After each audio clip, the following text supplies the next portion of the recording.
E aí galera, beleza? Meu nome é Robert e como eu prometi para vocês ontem, eu fiz a atualização do meu sistema operacional e fiz os testes e tô com o resultado deles aqui anotado. Vou ler para vocês algumas coisas que eu anotei e depois eu vou colocar no vídeo aí as imagens dos testes que eu tirei as fotos para vocês aí, tá beleza? Então é o seguinte, ó. Eu fiz o teste do 3D Mark.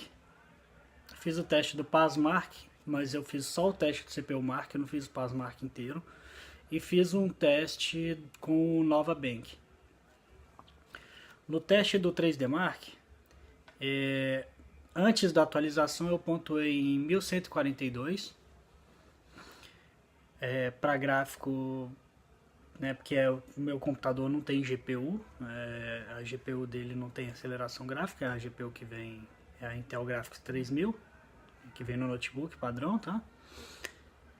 Ele pontuou em gráfico 1394 e em Physics, que é a parte que a gente faz cálculo no processador, ele pontuou em 701. Depois da atualização, ele fez 1147. Fez 1404 em gráficos, então ele fez mais alto no índice geral 3D Mark, mais alto em gráficos e fez 700 em Physics. Ou seja, ele foi 0,44% melhor no teste, no índice total. Em gráficos ele foi 0,78% melhor e em física ele foi 0,15% pior. Bom, beleza. No PASMark, eu tive os índices de antes do teste de 1126, índice geral, e especificamente no teste CPU Mark de 3788. Depois da atualização eu tive no PASMark 1057 e 3557 especificamente no CPU Mark. O que isso significa? Significa que no PASMark, fazendo o teste, somente o teste CPU Mark, ele foi 6,13% mais lento e especificamente no teste CPU Mark ele foi 6,1% mais lento. No NovaBank, tá? O score total do NovaBank foi 640 antes da atualização. Então ele testou CPU, RAM e GPU, tá? O CPU o índice foi 400, a RAM foi 141 e a GPU foi 91. Então CPU 400, RAM 141, GPU 91. Depois da atualização, ele passou inclusive a testar o disco. Ele nunca estava conseguindo acessar o disco. Tá? Ele passou a testar o disco, então o índice deu mais alto. Então eu descontei o índice do disco. Eu vou dar para vocês o índice total e depois vou dar o índice sem o disco, tá? O índice total foi 715. Então no índice total com o teste de disco, tá, ele foi 11,7% melhor do que antes da atualização.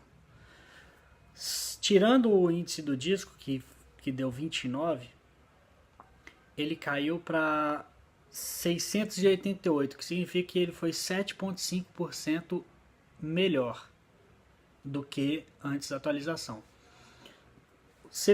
O CPU Score subiu para 414, que deu ali 3,5% de diferença a mais depois da atualização.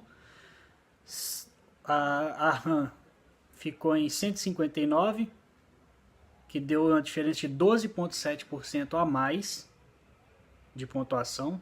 E o GPU deu 115, que deu 26,4%. Isso foi um resultado bastante interessante. Bom, o que isso significa? Significa nada. Significa porra nenhuma. Significa os testes antes e depois da atualização não deu impacto negativo nenhum. E pelo contrário, em alguns testes ele melhorou. Tá?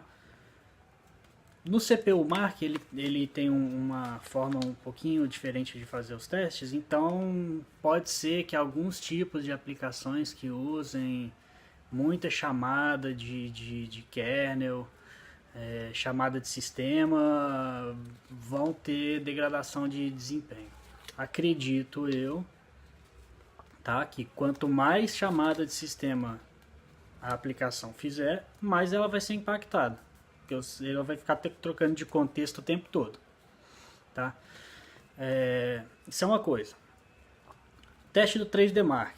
Meu computador é um computador hiper fraco. É um notebook da positivo. Tá? O que eu fiz o teste. Eu tenho outros computadores melhores, mas eu quis fazer o teste nesse que ele estava mais fácil, estava mais disponível. E eu tinha acabado de reinstalar o Windows, então assim, eu ainda não instalei algumas coisinhas só, instalei um Visual Studio, um GIMP, algumas coisas que eu uso para fazer o que eu preciso, que eu trabalho. Então ele está relativamente limpo e todos os testes foram feitos nas mesmas condições. Eu tinha acabado de ligar a máquina, não executei nenhuma aplicação, esperei ela dar o boot normal e aí eu fiz os testes que precisavam fazer. Bom, para quem está preocupado com o jogo, 3D Mark é um teste usado sobretudo para quem gosta de jogar. Para quem usa jogo, porque o teste é voltado para esse tipo de fim. Tá? É um teste profissional, eu usei a versão light dele, porque é a versão gratuita. Então, o que acontece? Para quem vai jogar não vai fazer diferença nenhuma, zero. Tem um canal que eu sigo, que eu gosto muito, de um cara que eu considero bastante, que chama Rodrigo Baltar, que ele também fez a atualização, fez os testes com jogos lá e também não sentiu diferença nenhuma. Então, para você que vai jogar, tranquilo, numa boa, tá?